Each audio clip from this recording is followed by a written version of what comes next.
Are you feeling stiff?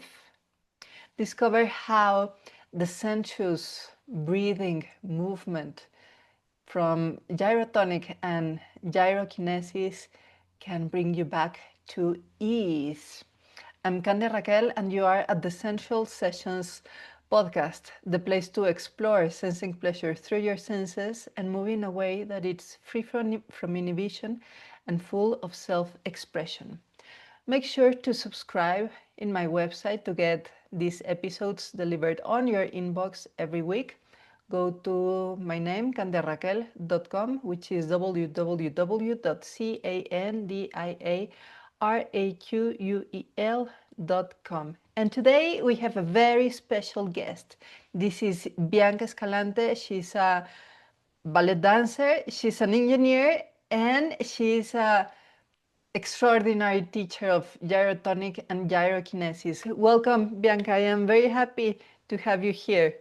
Thank you so much for having me, Candia. I'm very glad to be here and share this space with you. Yay! So tell us about your story background. How did it happen from engineering, dancing, and this super sophisticated movement technology that is gyrotonic and the machines from gyrokinesis? Of course. Trying to make a long story short, I'm going to tell you that when I told my dad that I wanted to be a ballet dancer, a professional one, he freaked out. So he was like, okay, yes, you can study to be a professional performer, but you have to study something else.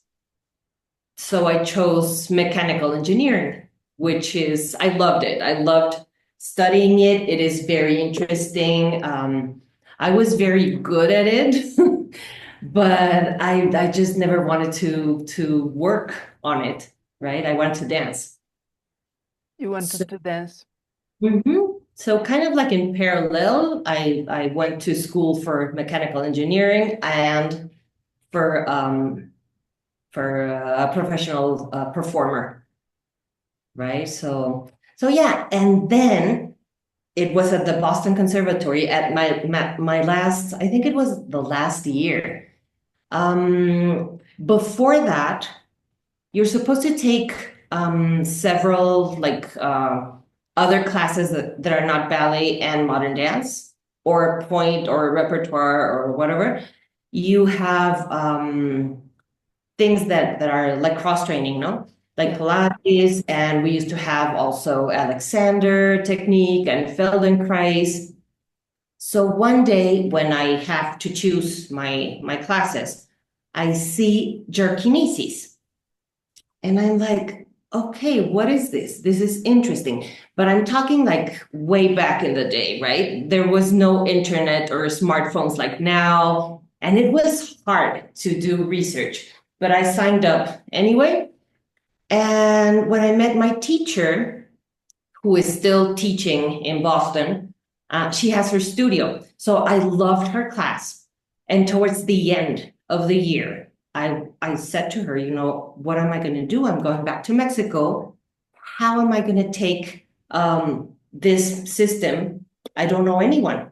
And she's like, oh, no, yeah, there is someone. It was Maria Rosa. Wow. So Wow. she said to me, Maria Rosa Guglielmi, she's living in Mexico City, and just call her or look her up or whatever.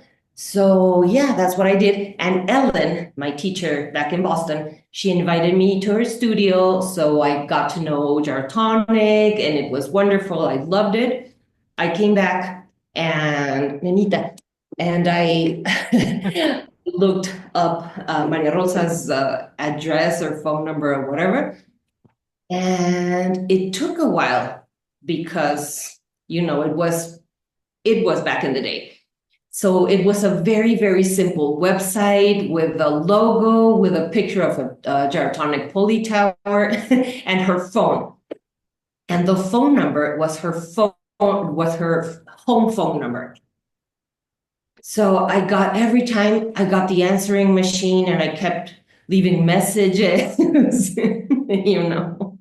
It was like that back then. You had to wait until the person replied or not to your phone call. So one day she calls me back and I explained to her, I love the method and I want to take classes with you.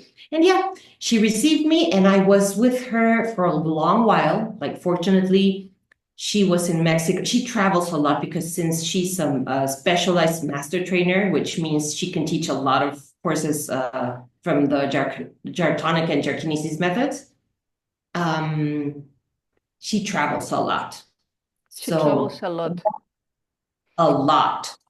And I am curious on the integration between like the ballet and the science, because I have taken only a few classes of gyrotonic and gyrokinesis, and like there are like these like non-linear spirally movements in Right. in huge crazy machines.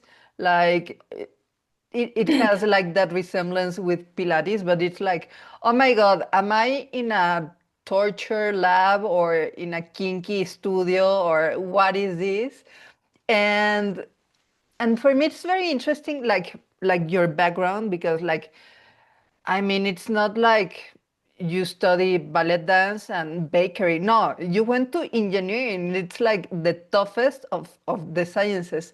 So my question is about embodiment. Like, do you consider that you have always been embodied along your ballet career, or you discovered like this beingness in the body later on? I think, at least for me, it was a process. It was a process.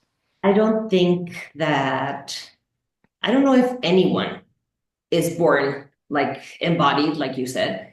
I think it's a process. For some of us, it takes longer. For some others, it might take less time.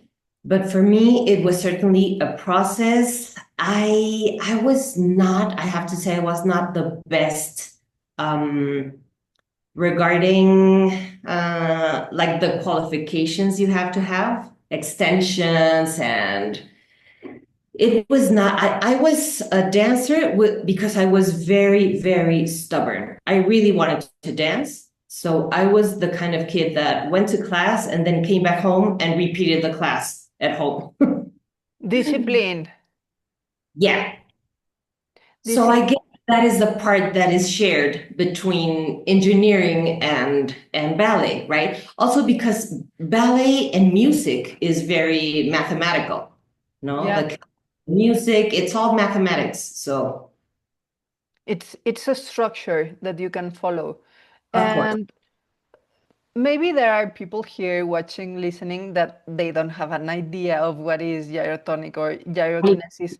So what's a simple way to understand what the method is about?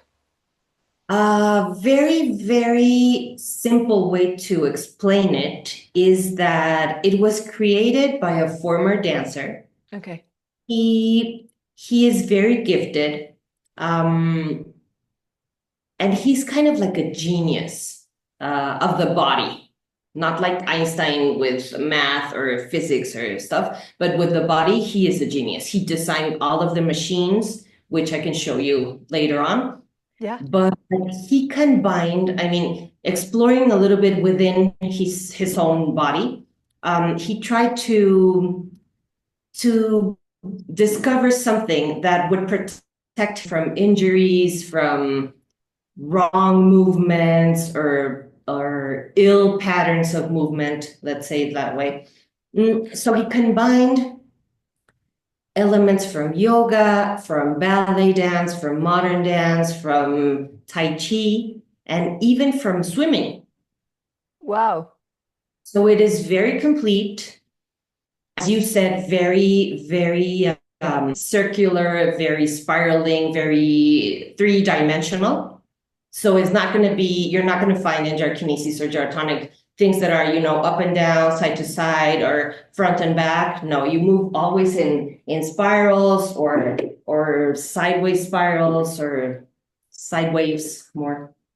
or front. Yes, of course, front and back. But yeah, he combined all of these elements and made this wonderful system, which is Gyrotonic, in which we use machinery, specialized equipment, and Gyrokinesis, which is the sister movement, but without the equipment.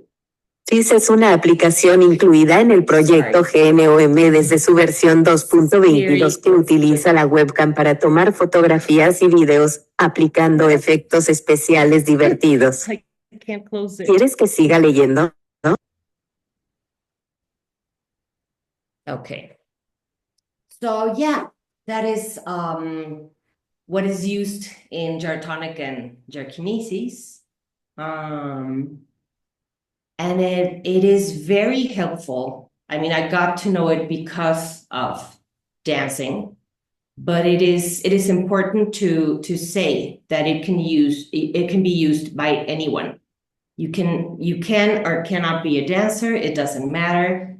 You can be an elderly person, and you can profit from Gyrotonic and Gyrokinesis. Anyone, even kids. Even kids. Oh, nice. And well, with the yoga, we have like the whole kit of the Ashtanga and meditation and lifestyle and etc. And with Pilates, we have some principles. So, for you? What is like the most important element in gyrokinesis and gyrotonic that you think that like creates like a ripple effect in the life of the practitioner? Right. Okay. So I think there are several. That's why I stayed on this path, because I absolutely loved it, and I love it. I love teaching it. I love practicing it. Gyrotonic and Gyrokinesis have several principles, but I think I very much like, I think three of them are the ones that I like better. One talks about not comparing, not even yourself, don't even talk about comparing yourself to other people, but not even comparing yourself to yesterday or to your expectation of yourself for tomorrow. Just live today at the fullest. And if my 100% of today is maybe 20% of yesterday, it doesn't matter. Just give your 100% and enjoy. The other principle is precisely to enjoy, that workouts should be fun. So you have to enjoy it, no? Not suffer or... And another one is that it very much emphasizes that breath leads to movement and movement leads to breath.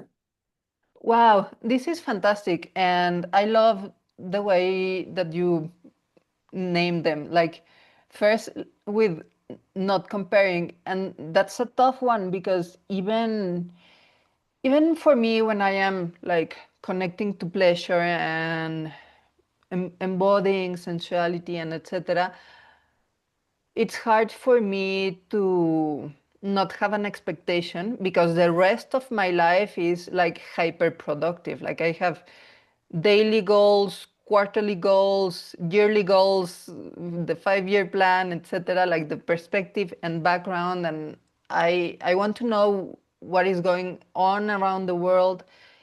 And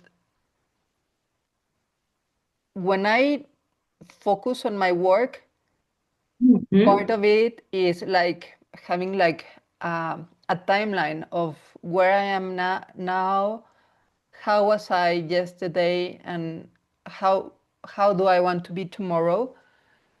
And the thing is that that is useful for me only in certain areas. And now I am remembering that for movement, what is most important is to be in the present, because we don't have anything else. We really don't have anything else. We plan for tomorrow, but we don't know what may come.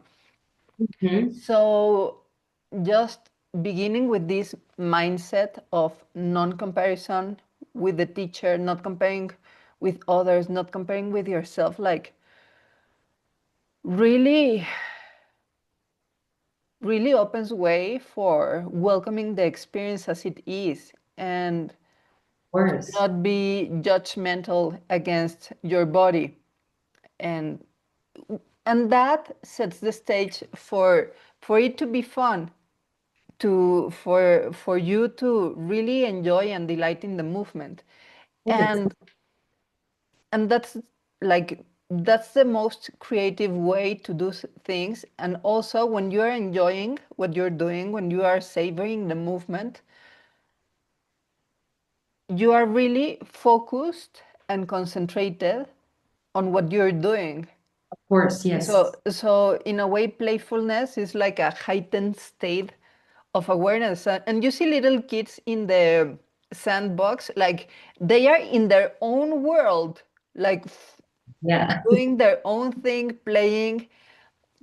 And it's true. Like I have been in that state whenever I have had the luck to take gyrokinesis or gyrotonic. It's that atmosphere, but I didn't know it was like part of the culture, and that's fantastic.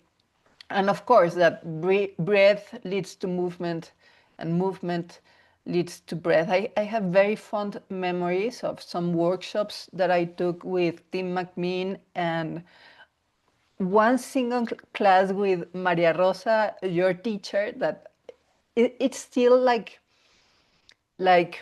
palpitating and brimming in my body, like the Wow. resonance of that experience, because it was so deep and life changing.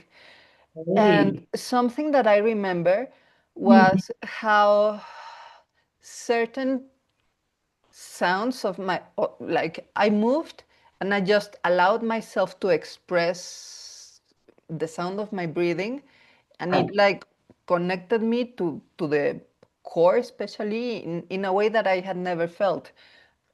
But until now I am starting to become aware that it's part of the method. So tell us more about how breath leads to movement and vice versa, an alpha and omega. So basically, I think that most people forget that breath is it's a very useful tool, and we have it at hand at all times, right? We don't need to buy anything or invest in anything. It's just part of ourselves, and we can use it at any given moment in life. I mean, to live, of course, we have to breathe. Yes, But I'm sure that you have seen people, working out that maybe contain their breath. They don't breathe. they And don't they, breathe, oh, or they are like in the yeah, gym, like lifting weight, and it's like you're getting purple, and we are all starting to get worried. of course. So that is the way that gyrotonic and gyrokinesis uses breath. We're supposed to make it kind of like intuitive. So, for example, it's very intuitive that for an expansion movement like an arch, it is natural for you to inhale, right? Hmm. I mean, you wouldn't want to go to an arch and exhale. Or on the contrary, if we go into a curl, we want to exhale. Yeah. It's difficult to inhale in a curl, no? So Yeah. we try to use that to make it even more fluid, uh more like a figure eight, like we use a lot in gyrotonic and gyrokinesis, like right, like an infinite movement. If someone sees you moving, the person is not supposed to know where you began and where the movement is ending. So it's not mechanical, no? I mean, for certain purposes, we can use that, but in general, we try to make it very, very fluid, very nonstop. very like a circle or like a figure eight. It never ends. Continues. I feel that is so important, like the rhythmicality of movement, and also the cycles of life in a way, because sometimes like we want to box everything in our lives. Like, I have the areas of my life, and I have my routines, and I have my activities, and I begin one thing, end it, and then the next task, and then I have my professional self and my personal self. And it's Of good to course. have a certain organization in your life, I believe, as long as it's an organic way of threading your life and your experiences, and not something divisive, like, okay, when I am with this person I am like this, and with the other person I show my other face. And it's now it I get the feeling that, as I saw you moving, that actually we do flow from one thing to another thing, even if we are not aware. And by if we are too stressed, or yeah, when we are too tense, I feel Hmm. that we stiffen our bodies, our minds, our emotions, Or and that figure eight starts to become like a triangle or something very pointy that is not fluid, and we are not listening, and we are not breathing through the emotions. It's like, no, I'm gonna push myself further in the gym, "Ugh," or at work, "Ugh." and and at the end it only makes you less efficient and more prone to injury and disease. So I'm really liking to to understand more about these wonderful methods, and how the benefits of the fundamentals can ripple in life as a whole. yes, that is a very interesting way to compare it, like to real life. And yeah, you're right. You're right. We tend to just stress and accumulate everything and yeah, not get rid of the necessary energy that we have to get rid of. Yeah, and I am liking also what you said, that it doesn't have a beginning or an end, it's a continuous Right. movement. And that makes me think of a steady ebb and flow of muscular tone. Like, yes, you tense a little bit, but you relax a little bit, and you adjust and adapt in the movement. In contrast with, I don't know, do 80 burpees and then throw yourself in the floor, try to come back to life, and now do some push-ups or sit-ups, or what, go run around the block, and then like there's no like continuity in the muscular tone, in the focus of your attention, nor in the breath and the heart rate. And I mean, I don't want to be comparing methods, but I do believe that it's very important for life in general to have this fluidity, and it's an important element of pleasure to be present and to be in the sensations and to keep it going. Even in seduction or in romance, you gotta keep the tension. If you pull too hard, the thing breaks, and if you loosen up, then like yeah, the mystery is gone. Yeah. So Oh, tell- right. yeah, and I love how it connects to breathing. So would you share with us some practical body-based tools to connect to this ebb and flow 8 movement Of course, we through will do breathing. some breathing. And before, I would like to relate to what you were saying before, right? So, what you were saying about life, about us trying to flow with life, it is importantly connected with what you said before, which is that maybe we have plans, right? But maybe today you wake up and something else happened that you hadn't planned. And you have to flow, because if you get stuck in trying to control, it just won't work, no? Yeah, So of course, definitely.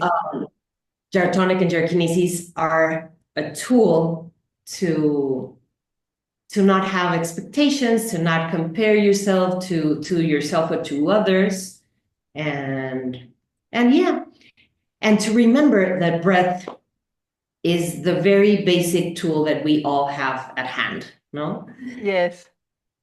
So in gyrotonic and gyrokinesis, we have several types of breath. I think one of the most used is the ocean breath, which you probably experimented with the different teachers that you have taken class with.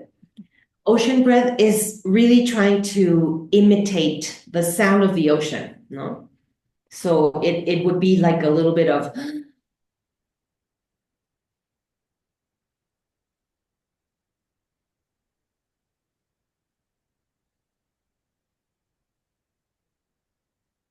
and it has to come from within, not from the throat. Another type of breath, which is very much used, is the sniffing breath, which I relate that it imitates the manner in which cats and dogs, for example, recognize someone or something. They sniff, right? And it also has to come from here, not from the throat or from the nose. And the other one, which is also known, and correct me if I'm wrong, but in yoga, it's known as fire breath. Yes. But it's like that a little bit, no? So Right. trying to create like a warmth from within, you know? Yeah. Another one that we use a lot in gyrotonic and gyrokinesis is the coughing breath. So the coughing breath, normally the teacher will say to you that you have to feel as if you are coughing or laughing very hard. So the main purpose is to exhale and to liberate your lungs from every bit of air. So you have to exhale, exhale, exhale. And you would start by inhaling and exhale.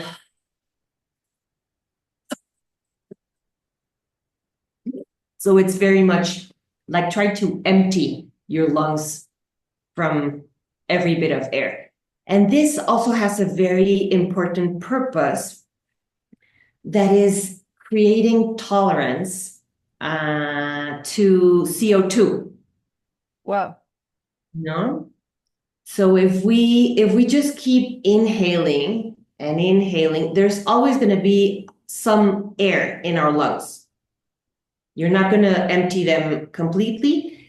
And this does not benefit the tolerance to CO2 in the way that it is. I learned this rather recently, that it is called something like hunger for air, or hunger for breath, no? So if you practice a little bit of inhaling and making a pause, and then exhaling and pausing, it creates that hunger of air. There's going to come a moment when you want to inhale, not do it just automatically, like inhale, exhale, no? And that practice is called box breath or square breath. And it is a very useful tool. It is easier to retain the breath after we inhale. Okay. So Huh? start inhaling. Inhale,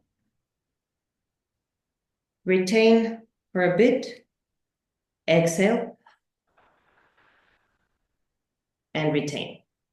So it's a little bit difficult, right, to make that pause after exhaling, but it's important. But we can do it, we could train it if the person is not completely familiarized or normalized with this kind of practice. We can train by making the inhale and exhale the same length. I mean, we can count, for example, inhale, pause, maybe 1, 2, and exhale. And maybe not pause at the end until we normalize inhaling, pausing, and then exhaling.